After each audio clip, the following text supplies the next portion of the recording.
Hey, it is Smooth Tim and Larry E. And thank you for joining us on another hump day on Tim's Tidbits as we try to get through this world of disaster from coast to coast, sea to sea, sea to shining sea, the whole mess of it all that we have to deal with on a daily basis, besides just dealing with life in general itself, right, Larry?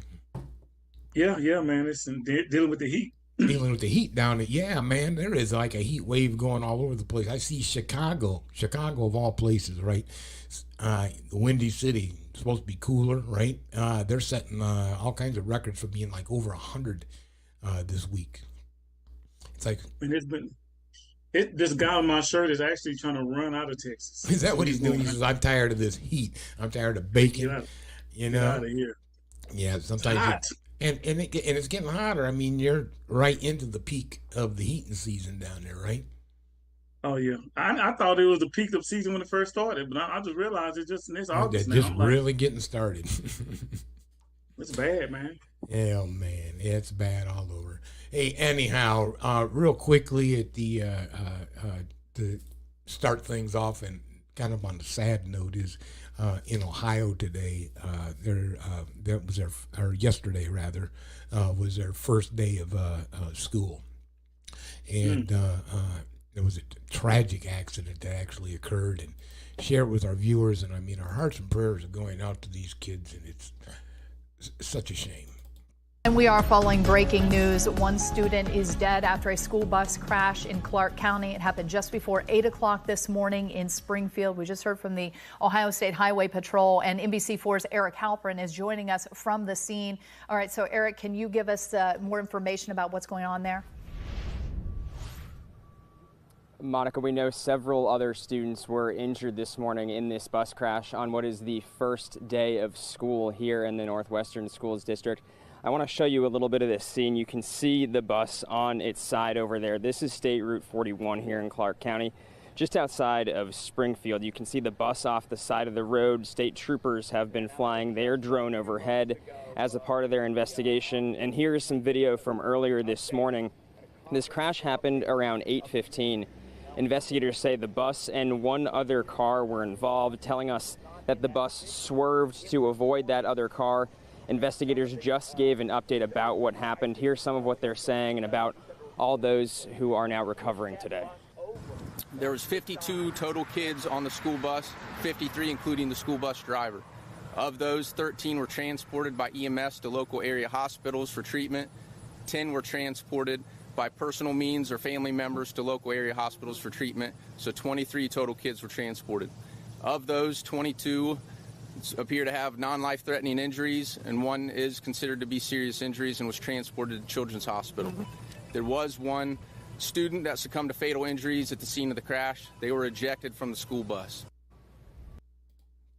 Again, that's just such a shame. To lose your child, especially first day of school, it's supposed to be a day of celebration, right? Right, man. Life has no favorites, they always say, but just you gotta just live and just do the best you can on a daily basis. Yep, make sure And you let just those kids know you love them on a daily basis know because you you love never them know on a when's daily the last basis. damn time you're going to see them. I mean, Yeah, because that's tragic, man. Because you don't know. You know what I'm saying? You go from all these other bad things happening to something like that, which could happen because accidents occur a lot.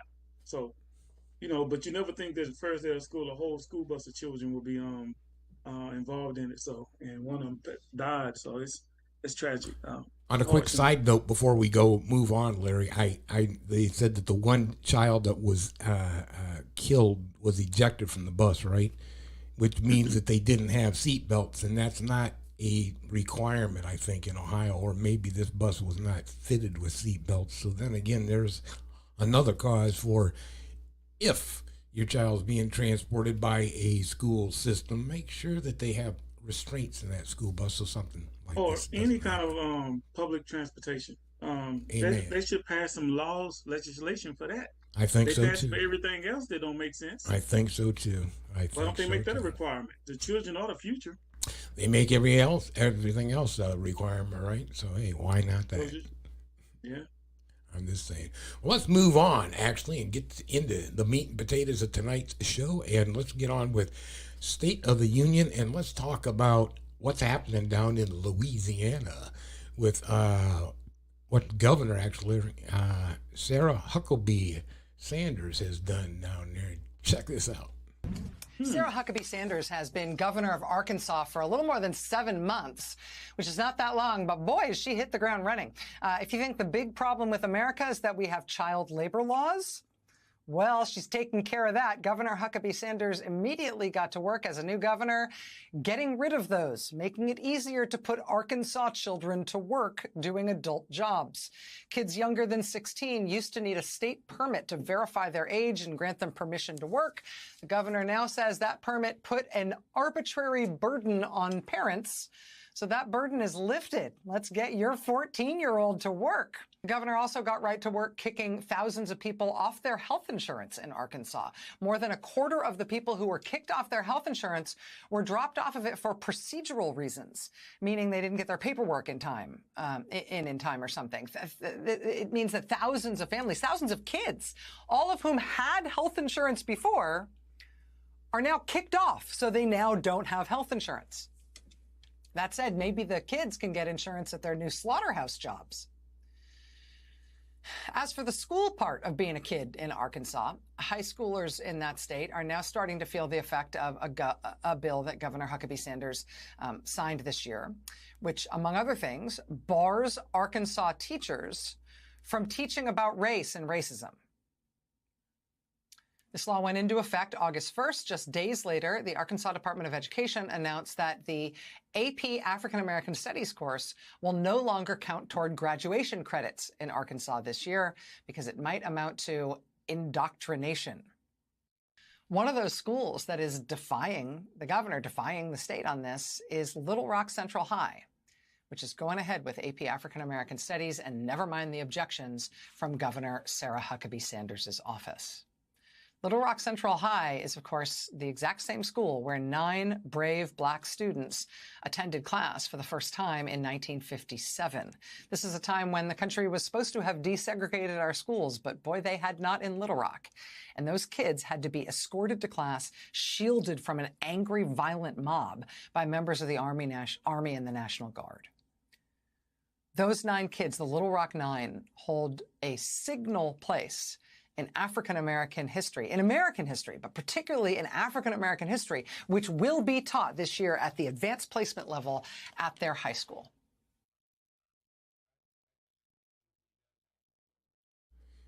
Well, I mean, yeah, you talk about taking how many steps backwards? All of them. Okay. Go ahead and put kids back in factories. Let's go ahead and what was the other one she did? Kick people off the insurance, and then let's not talk about. Hang on a second. Yeah, go ahead. Let's not talk about how our country has raped the whole culture, and Indians also. So she's a true bitch. Okay, honestly, what she's doing is totally negative. It's racist. It's race motivated. And it's purposely trying to make sure that people stay economically insufficient in America, educationally insufficient in America, and they try to turn our kids back into workers. Okay, if you're working 40 hours a week, how you gonna go to school, bro? What's a typical kid gonna do when they got a chance to get a whole check or go learn in school? What are they gonna want to do? And the interesting thing is you don't even really have to tell mom and dad jack shit, right? Just get you a job. Just get you a job at 14 years old in some sweat factory, and hey, you know. And what kids are gonna do that? The ones that don't have the insurance, the ones that are economically being held down by Arkansas's local government, and the ones that don't have a sufficient mother and father role model in the house. Those are gonna be the kids that are gonna go do that. They're gonna drop out of school. They're gonna forget. They're probably going to be black or Hispanic or whatever. A lot of them, there's going to be some poor white. Well, think about this. And why would you take care of an advanced placement class?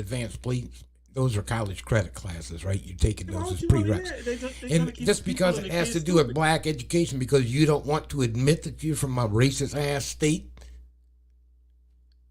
I don't really get it, you know. And it's black people that do the same thing, that act like it doesn't exist or it doesn't affect me or you or him or her.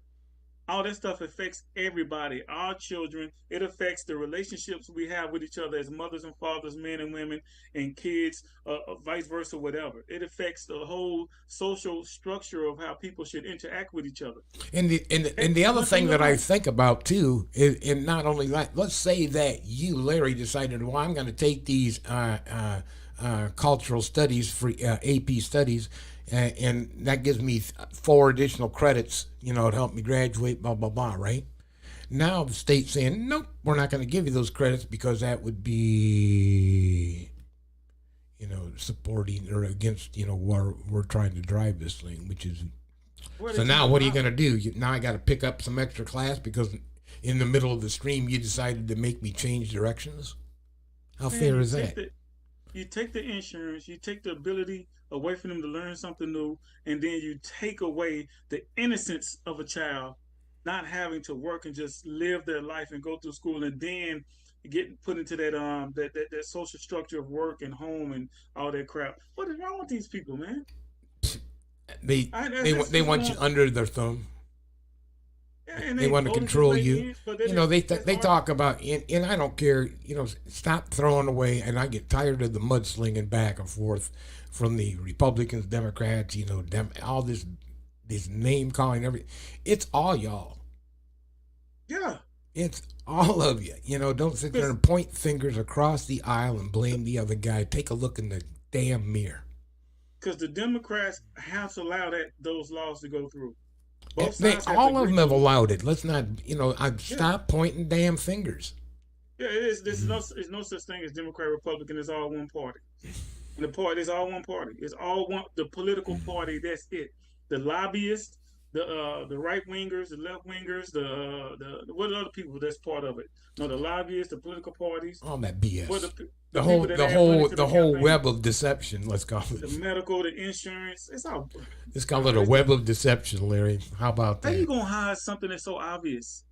You can look at the numbers, Tim. Racism is ridiculous. It shouldn't exist, but people are making it exist purposely. It's running rampant, you know, and we may talk a little bit about that further on down the show with a couple of things in our conversations. But you know what?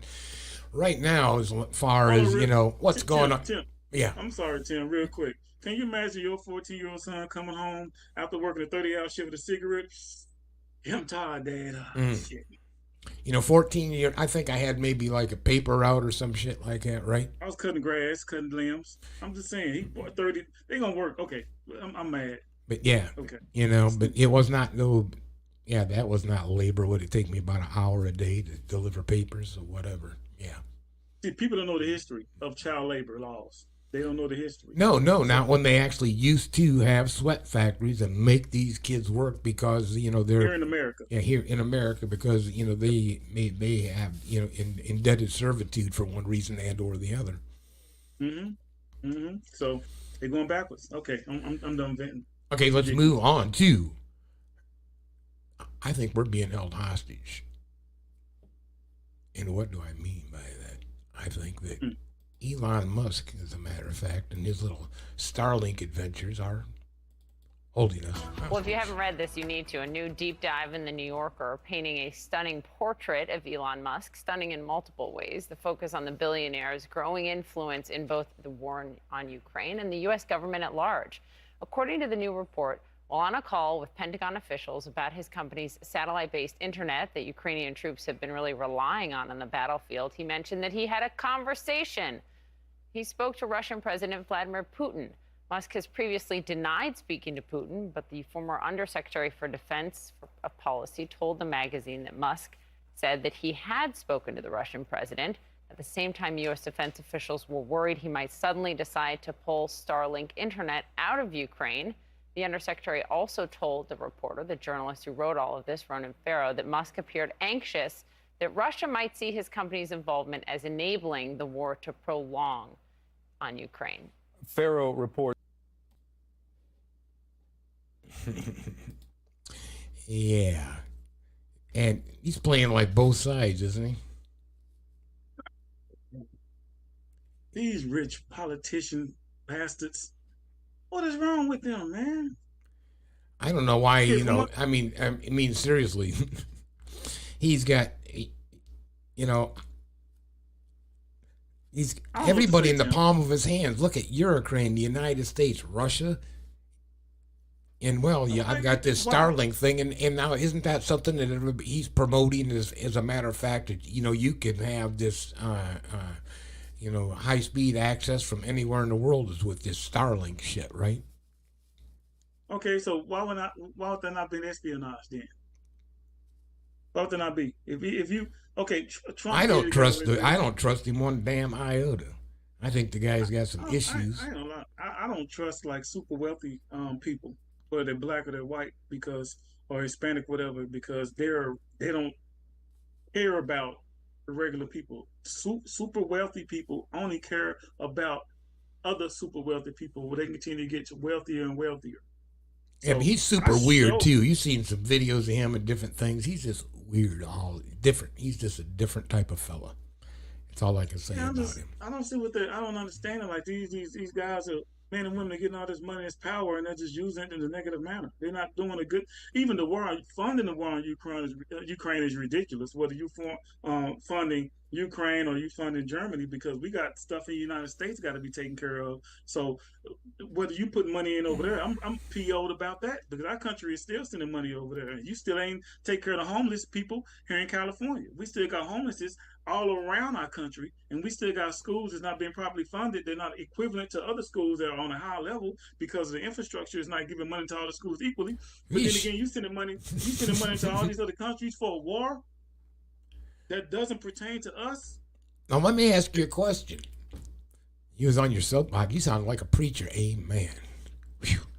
But in any regard, don't you find it kind of interesting that he's doing business with United States, obviously, and he's Right. supplying the aerial views and all this other satellite uplinks to the people in Ukraine, but yet he has conversations with Putin. Why? Because what vested interests or dineros would prompt them to want He's to working, even he's working a side deal. something's going on, wouldn't you think? Yeah, but you know what they always say? When there's, I forgot the saying, but it made so much sense. When there's blood in the streets, that's when you need to buy as much as possible. So he sees that Ukraine needs some help. So what he's doing, I'm gonna provide you with this. And think about it: if the United States is sending all the money to Ukraine, that means they got to pay him somehow. So he's double dipping. He's getting paid from the United States, and Ukraine is paying them to use this I technology. don't know if he's charging them a fee for that or not. I don't know how what kind of a deal he's Tim, working he's out rich. on that. I ain't never known He's a rich rich. person. Well, that's. I ain't never known a rich person do anything for free. I just ain't never heard that in my life. I ain't never heard no rich person say, "Hey, I'm gonna do you something for free." No, this done by percentages. This done by favors or money up front. I've never heard a rich person doing anything for free for anyone. If they can either write it off too, if it can be written off, or they can't profit off of it, they're not going to do it. I remember in the Godfather series, they would do stuff for free, and he just said, "I may come for a favor. I may come for a favor later on. But Tim, but at what cost? I'm like, Just a little favor later on, Beware of the gift horse and the gift horse. What the other saying go? Yeah, but where the gift horse? Yeah, in the mouth. Never steer a gift horse in the mouth. Never start a gift horse in the mouth because there's always going to be some repercussions. It's going to be some kickbacks involved, and if you don't pay back, it's going to be ass. All these people are crazy, man. Oh, yeah. Well, the world's freaking crazy. That's what it's all about. And it's speaking easy of freaking crazy. Oh, here we go. Yeah, let's get on to Los Angeles. Decided to do a little bit of something. How they have, you see, all over the country, they have these organized smash and grabs, right? That they blast out on Facebook, Twitter, whatever the hell they put it out on, and all of a sudden they'll have about 100 people showing up at Dooney Bork or one of on the internet, yeah. Anyhow, Los Angeles is fed up with it. I mean, we've seen a couple of videos we've shown them over the past year, the different smash and grabs. But they're going to start doing something about it. Check this out. Smash and grab robberies have become an almost daily occurrence in Los Angeles, and today city officials said they're cracking down A task force is being formed to prosecute anyone connected with them, and they're promising no one will be granted bail. Lisa Guerrero reports.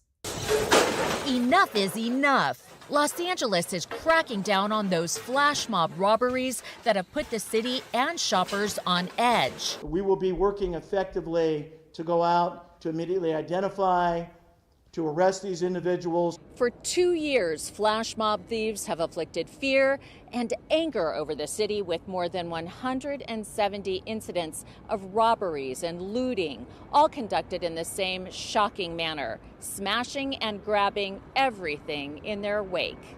The new task force will consist of 22 investigators focusing entirely on the smash and grab phenomenon.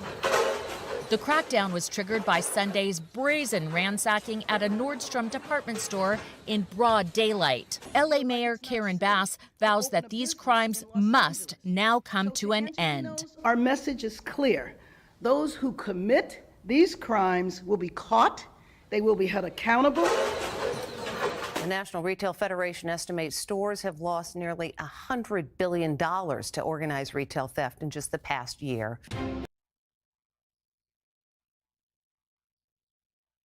Isn't that amazing? Okay, I don't want to be insensitive. Okay, because yep. Go ahead. Don't be insensitive. Speak your mind. Because that stuff is insured. You can write that stuff off. Okay, and wasn't she supposed to be doing something about the homeless situation? But now you worried about some smash and grab crap, and then from Nordstrom, ain't no good stuff in there, man.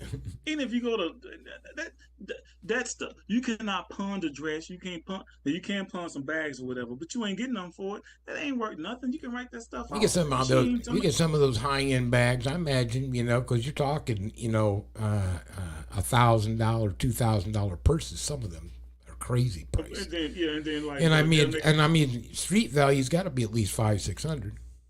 Then they'll make another person next year. Then that $500 or $600 after it goes bad, it'll be worth what, 30 or 40 or 20, whatever. It's materialistic stuff. I'm like, for one thing, it's done for them to do it. But I'm gonna tell you something. They changed the laws. When I was doing LP, manager, if you stole anything over maybe 50 or 100, it's pretty much you got kind of get convicted for it. Then they changed it to it's still anything over $500. Yeah, $500. Yep. $500. They changed it. I said, well, $500, it don't do any good. I'm like, because who steals over $500 at one time, especially from certain retail places? Okay, so now I look at it this way: if you stealing over $500 and it's nothing that you can take and invest and flip and make money off of a real substantial money, you're a fool anyway. And then why waste time after fool when you can write the stuff off and it's insured anyway? It's the waste of taxpayer dollars. It's the waste of the mayor's time. They need to focus on real things in California, like homelessness and all those other things they got going on. Not paying teachers and schools and infrastructure, stuff like that. They worried about some Dooney bags, whoever, Ralph Lauren. Well, it's the rich. Yeah, well, you got to. I can understand the point to where you just can't let the chaos continue. So you have to do a little bit of something because it is going to transcend into other areas besides just maybe the high-end retail stores. It could go into the dollar store or the 99-cent store. Who knows? Point is, Larry, that somewhere you got to draw a line in the sand and say, okay, people, we are, and it started during the pandemic, right? To the best of my recollection is when we've seen this start to pop up. Yeah, they can't control that. But I mean, now when it's like that, yeah, you still have to sit there and say we're not going to just sit back on our hands and do nothing. We're going to prosecute you for this crap. And as you say, they probably will be in and out of court the same damn day, right?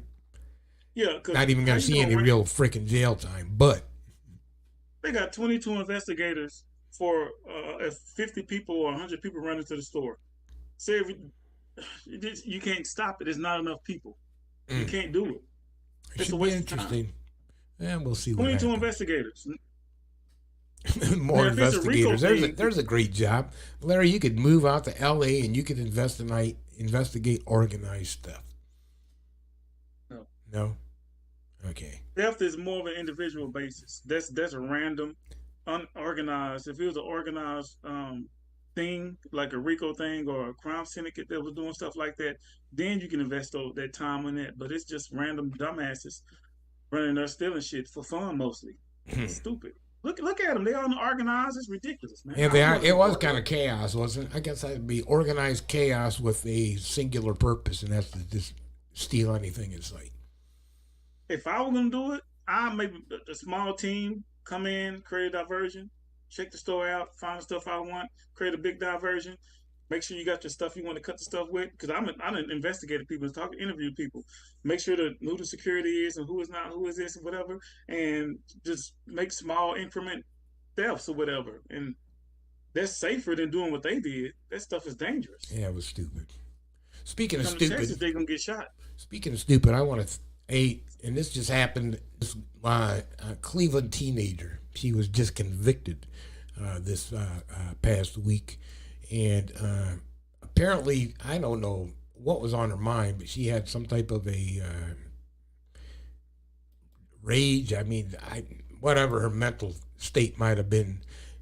Check this out. She is being called hell on wheels. The petite teenager shows complete shock as the judge reads the verdict. This was not reckless driving. This was murder. It's one of the most unusual murder cases in memory. The teen accused of slamming her car at 100 miles per hour into a brick wall, killing her 20-year-old boyfriend, Dominic Russo, and his friend, 19-year-old Davian Flanagan, who was sitting in the back seat. In this surveillance video, you can hear Mackenzie's car whizzing by like a speeding rocket. Then you hear the crash right into the brick wall. Evidence at the trial indicated Mackenzie wore her fuzzy Prada slippers and that the accelerator pedal was being pushed down at 100% capacity. Somehow, Mackenzie survived. Prosecutors said Mackenzie was on a mission of death and had methodically planned a murder-suicide. She even conducted a practice run several days earlier. Her cell phone had been at the crash site just several days before this crash. And this is down in Industrial Park. It is not a cut through to where she lived. And so it was sort of an out-of-the-way place for her to be. At her trial in Cleveland, Ohio, the judge let her have it. Mackenzie decided death was the ultimate goal that day, and she alone made that decision for Dominic and Davian. Behind Mackenzie, her mother looks equally stunned by the verdict. Before her conviction, Mackenzie posted this bizarre video on TikTok. I'm not even cool. I'm just one of those girls that can do a lot of drugs and not die. And on a memorial page to Dominic Russo, Mackenzie writes, "God, you are the last person to deserve this. You had such a perfect life ahead of you. I miss you."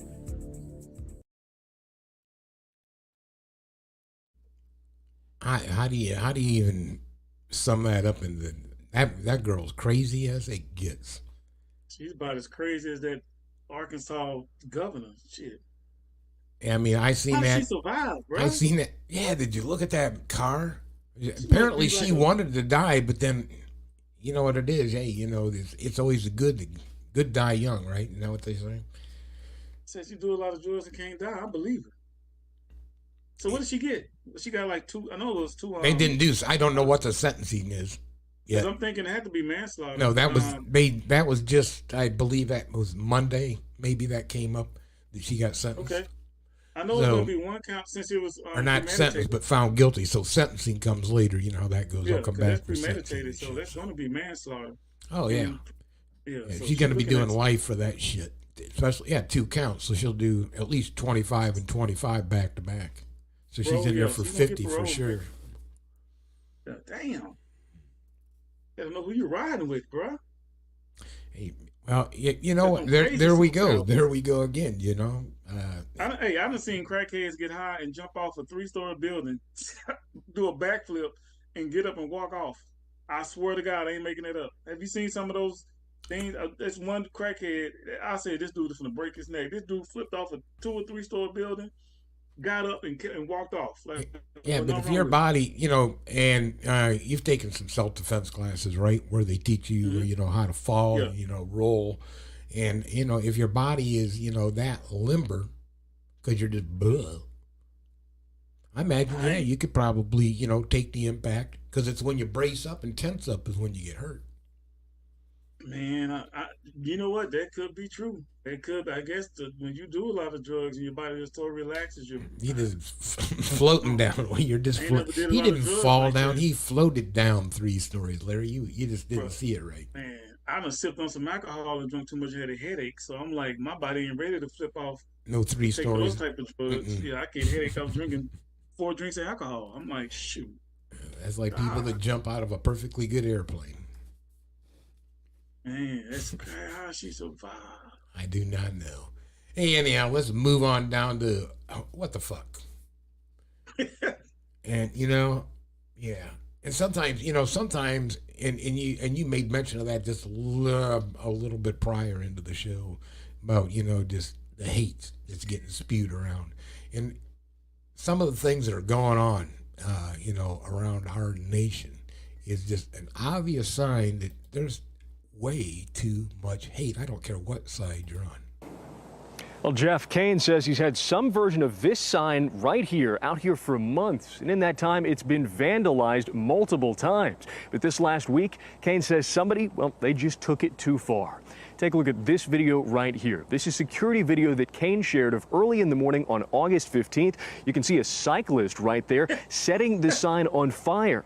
Kane said he put out another sign after that. Says the same man then came back and burned it again on the 18th. The audacity of that is frightening. There are lots of signs I see I don't care for, but I've not set one on fire. Now, Kane shared that security video online. He says somebody was able to match that cyclist's Strava profile to their times and locations for when the sign was burned. We're also able to match up pictures later. Kane is pursuing civil charges right now. We've also reached out to RPD. They confirmed they're investigating this incident as well. And we've reached out to the person that Kane says was responsible for burning these signs here. So far, we've not heard back. Jeff? They have not heard back. I would have denied all that shit. I'm like, you match my body type to the person that burned it? I'm like, do you see my face? Yeah, I ain't gonna say that's hate. I'm like, it's just somebody being a straight up dick, man. And that just being, but that's still, I don't care, what your viewpoint is. So Trump won, Trump lost, whatever. Who gives a rat's ass? What did Trump win? An election? That's what they think. Yeah, they think, how they say the election was stolen election. Yeah, but if that's his viewpoint. He's saying that Trump won. Trump won. Yeah, 2020 Trump won. I thought he's saying that he actually won and he was still celebrating. Who cares? That's what I'm saying. Who cares? I remember because when we came back up into Ohio actually about the second week of January, just after the insurrection. And it was real interesting because they did, up in the Toledo area. I don't know if it was in the Texas area, but yeah, they had these Trump won rallies. And I mean, it's like the election's over; it's already been decided. But cool, whatever, right? Man. I'm not gonna sit there and hate on the people because of their viewpoint. That's your viewpoint. I mean, I got my viewpoint, you got your viewpoint. They're not always gonna align like Venus and Mars. Yeah, but when do you just move on in life? I'm like, as adults, we should have been trained to move on from a day-to-day basis. You gotta attack your day about what happened today should not happen tomorrow. You should have progressed and moved forward. What I'm just moving on and just accepting what happens. It is what it is, and move on to the next day and try to make it better. How come people just won't grow up and get over it? I don't know. That's the part I'm trying on. These are grown people, not kids that got bullied in high school, and now they got bullied when they were like 12, 13, 14. Now they become high school senior. They see the person in college, or they still in their 20s, see the person again. I can see some animosity there, but these are adults. What are they teaching their kids if they're acting like that? Yeah, but look, sometimes it gets taken a step too far, this animosity, this hate, whatever we want to call it. Check out this next video. Now a community is in mourning tonight after a Cedar Glen store owner and mother is killed in a confrontation over a pride flag. The shooting comes a month after the Anti-Defamation League and GLAAD released a report indicating a rise in anti-LGBTQ hate and extremism. Tonight there are rainbow flags and flowers outside the Magpie clothing store where Lori Carlton was shot and killed on Friday. Today, deputies identified her suspected killer as 27-year-old Travis Ikaguchi. They say he tore down a pride flag outside her store, making homophobic comments before opening fire. He then took off running, but witnesses helped track him down. He was eventually killed in a confrontation with deputies. Now tributes are pouring in for Carlton, with mourners remembering her as a fierce ally to the LGBTQ+ community. This particular victim has had an impact really across the United States. We've been reached out to by the Vice President of the United States. Our victim certainly had a major impact on the community and people that she's come across with during her lifetime.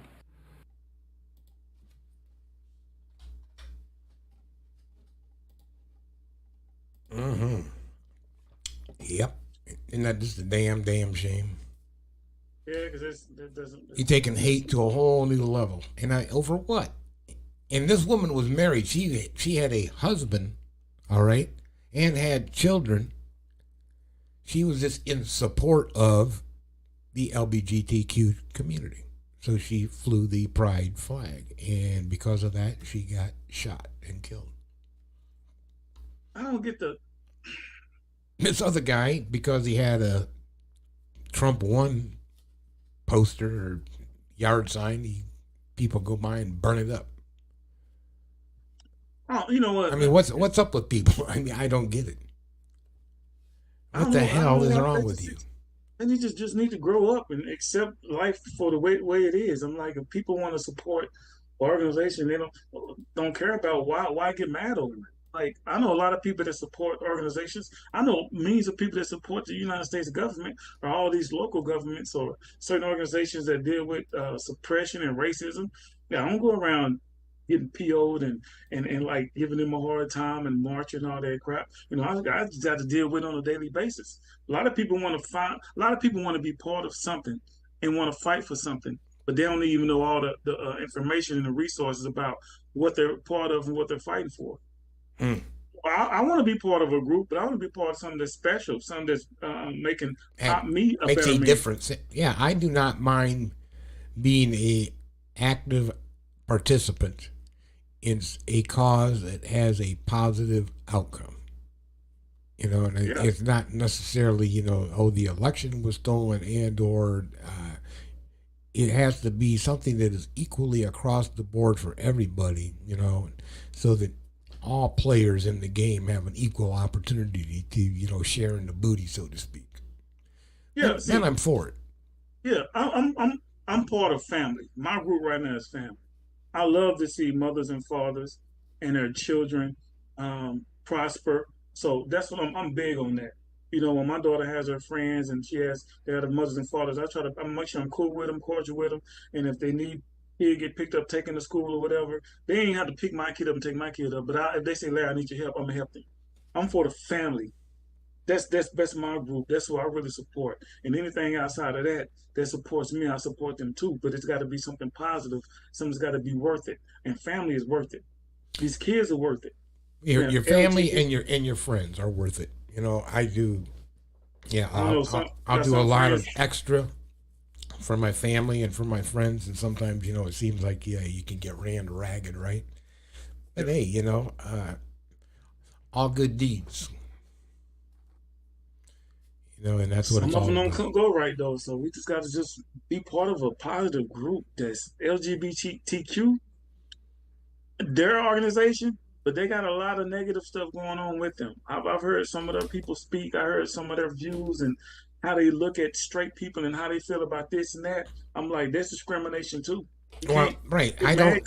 I think anything can be taken too far. Okay. Yes. And to some of the videos that I've seen were in the gay pride parades, to where they're shaking their booty in little kids' faces. Well, that's just freaking wrong. All right. I was part of one of those. That's taking it a little bit too far. As the same thing as if I am a Nazi extremist or a skinhead, and I'm chanting that rhetoric, at your children. Are you going to appreciate it? You got to think about both sides, right?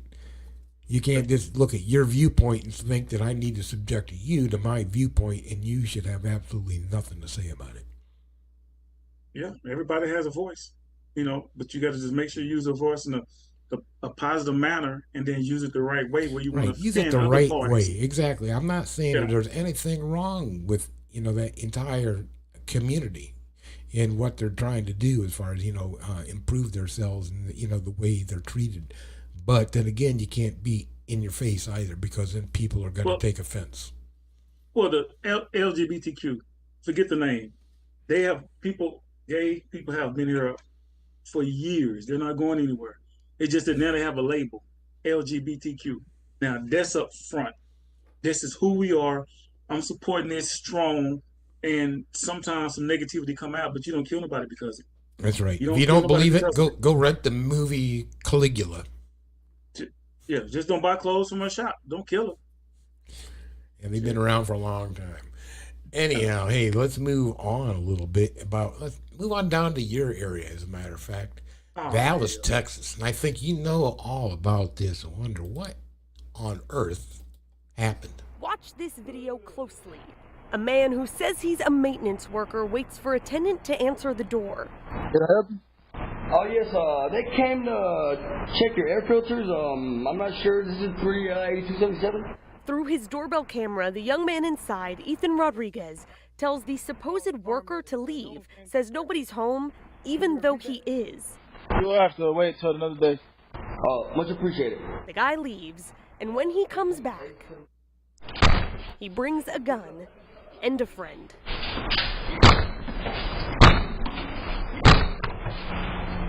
It doesn't take long for these two guys to learn. Ethan Rodriguez was home after all. I was hoping I got him. That's mainly everything. I was just hoping I got him. Rodriguez told me Monday he knew in his gut the guy at the door wasn't a legit maintenance man. But he was playing the part. He had the whole notepad and everything. Said he had no choice but to shoot at him once he saw the guy had a gun and was coming straight for him. They told me I let off 13 shots. I couldn't believe it. But then again, I did empty the clip. The suspects, according to police, shot back at Rodriguez before they ran. This video that captured all of it, it's now viral. Rodriguez told me he's got no idea who these guys are or what they wanted from him, but said if they're watching... You're dumb as for not wearing a mask, because I even got your name. Ever since the video's been public, I got a name and everything. I'm just waiting on the detective to call me. To be clear, Dallas police officers haven't yet identified any suspects or made any arrests. Rodriguez is hopeful that will soon change. I'm wondering. What do you know about that? Hey, I told What's going you on in Dallas, Larry? What's up with that, please? Remember I said you get shot down here doing that crap? You don't come down here with that. You would get shot in Texas. You can have a gun in Texas. I think the law states if you have not been convicted of a felony, or if your felony is past a certain amount of time or whatever, or something like that, you can carry. And if you don't have nothing, you will get shot in Texas. Don't play around. Don't play around down here, man. Oh, hey, man, you're right. You're 100%. I believe I seen kids carrying guns down in Texas. Mm-hmm. I seen the dude working on air conditioner units carrying a gun. I'm like, what you gonna? You're like, wow, man. Yeah, right. I'm like, I got stung by some wasps on the roof before. If I had a gun, I'd have shot. You're about to unload on them wasps, right? Yeah, but man, don't come down here with that crap. People gonna learn. Amazing. Somebody tried to rob the Dollar General right down the street. A customer saw the cashier getting robbed, and with the 5 shots, killed him on the spot. Yeah, you get shot down here. Don't do that. Road rage, you would get shot. That's in Grand Prairie. You're still in Grand Prairie area. Yes, it doesn't. I'm talking about even in the hood. I was gonna say Grand Prairie is nice. I'm trying to figure out how that happened. Yeah, really. Regular people would shoot you before a hood dude shoot you. Regular people are packing guns right now. A lot of the shootings I heard around here has been just regular people pulling out the strap and popping on them. Get shot at 7-Eleven, Wendy's. People getting shot at the or Whataburger, In-N-Out Burger. In-N-Out, Dairy Queen, Dollar General. Hey Dollar man, Tree. speaking of your You ain't got to neighborhood, go to the hood no more to get shot in Texas. how's Grand Prairie going to do in football this year? You talking about the Football. Dallas? No, the high school football team. Grand Prairie, they're always good. You gotta understand this Texas football. So you got right now South Oak. Is it South Oak Cliff? You know, they're the hot team now. They won the state championship, I think, 2 years in a row. So last year won something like that. They The beat that basketball team up north that So Jerry's grandson was playing on. Yeah, you talking about football. This is two things I tell you about Texas.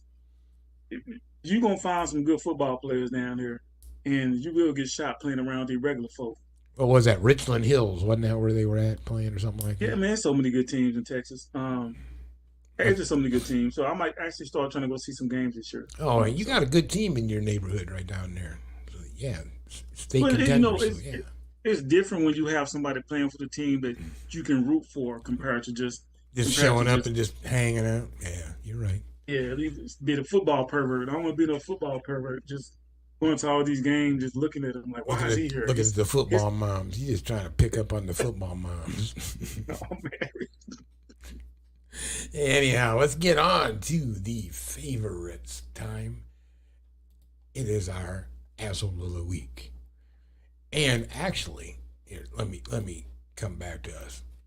This is a history lesson. So besides just being asshole of the week, this is a short history lesson and talking about the importance of knowing your history, and especially knowing your history if you're going to be President of the United States. History and culture, so important. We are living in a time that's as evil as any time that there has ever been. You know, when I was a young man, I studied medieval times. That's what they did. They chopped off heads. The Continental Army suffered a bitter winter of Valley Forge. Our army manned the air. It ran the ramparts. It took over the airports. It did everything it had to do. People don't realize, you know, the Civil War, you think about it, why? People don't ask that question. But why was there the Civil War? Why could that one not have been worked out? Notice? Had Andrew Jackson been a little bit later, you wouldn't have had the Civil War. He was really angry that he saw what was happening with regard to the Civil War. He said, there's no reason for this. America built the Empire State Building in just 1 year. Believe it or not, in 9 months. Can you believe that? They say a wall is medieval. Well, so is a wheel. A wheel is older than a wall. The wheel is older than the wall. You know that? During a heated phone conversation with Canadian Prime Minister Justin Trudeau regarding tariffs, Trump asked, quote, "Didn't you guys burn down the White House?" Trump was apparently referring to the War of 1812, which was fought against the British. The British burned down the White House, the original White House in 1814. The British. We have to understand our past. We have to understand our history. Because if we don't know our history, it could all happen again. Ta-da! In a brief moment in history, totally screwed up by... He was right about the last part, but he said we're living in the most evil times. I'm like, what about slavery? Wait, I thought it was funny about Andrew Jackson. Andrew Jackson was pissed off about the Civil War. Andrew Jackson, he died 16 years before the Civil War. Well, how did that piss him off? I'm like, where do you come up with the shit that he spews out? And then he says it's important we know our history. It's right about the last part, because if you don't know your history, it could happen again. I'm like, and that's just history of what happened yesterday could happen again the next day, because history ain't nothing but the day after. I came across that on like a brief history lesson by our 45th president. Well, I'm gonna tell you something, man. The guy's entertaining. He is entertaining as hell, isn't he? I mean, he just comes up. The shit that comes out of his mouth is amazing. But and it doesn't have to be factual. It'll just come out. And people love him for it. I'm like, it reminds me of what was that movie? With Russell Crowe in it, Gladiator. You know, remember Gladiator? People were. He basically ended up being a general of the army. Then he became a slave, and he said, "People will love you for killing. You give them death, they'll love you for it. You give them stupidity, and they'll love you for it. Yep. Like, He reminds me of Liar Liar before Jim Carrey, had to start telling the truth with everything. He just lies all the time. Just everything coming out of his mouth is just a lie. I think Trump tries, man. What, I think he tries to what? but- Give an honest effort to tell the truth. Yeah, but he bullshitted enough to be the president of the United States for 4 years, and you can't put that past anybody, man. He's the ultimate bullshitter. He is a bullshitter. If you become president of the United States, that means you're the best bullshitter in the world that year of the election. I mean, no comedian, anybody can have bullshit you. I'll bullshit. You are the winner of the Bullshitter of the Year award. Hey, man, get us out of here, Larry. All right, check this out. Y'all can follow me on Instagram or Facebook, LRE Fitness Solutions. We keep you moving. Certified personal training through NASM, National Academy of Sports and Medicine. I specialize in cognitive behavior, just trying to help you figure out why you should work out, group training, and my main focus in fitness is weight loss, muscular endurance, and strength. So listen, make sure when you start your workout program, figure out which one you want to do. If older, you're not trying to get into power and skills and speed and agility. So if you're into weight loss or trying to get stability or muscle gain, or if you're trying to not lose weight, but muscle endurance, find your lane and stick with it, because you have better workouts, you'll be a better person in the end. And always find you a great trainer. All trainers don't have to be certified. If they work for a gym, they have to. If they don't have to be certified. Some certified trainers refuse to, they just don't renew their certification, because you got to do it after 2 years. And they let it go and just do it on their own. Okay, so find you a good personal trainer that's seasoned, that wants you to succeed in what you want to do when it comes to training. LRE Fitness Solutions, IG, Facebook, keep you moving. Holler at me. I'm about to do some hollering at you. I'm telling you what, hey, I really enjoyed conversations on tonight's show, and going through everything. And anyhow, people, you know what? Face reality as it is, not as you'd like it to be. And never forget that in seeking the truth, you have to listen to both sides of the story. And people never lie as much as on a fishing trip, during a war, or just before an election. Remember that, and you got to be okay. Not that anybody lies about fishing trips or not, or elections or anything like that. That never happened. People like barbecues too, though. They lie at barbecues too. Family barbecues will include that. Oh, they're gonna lie. Anyhow, hey man, we appreciate you so much for spending another Wednesday evening with us, and we'll let you go out and enjoy your evening as we go out and enjoy ours. So until next week, peace. You almost said Thursday again. I saw that. No, Wednesday, man. It's hump day.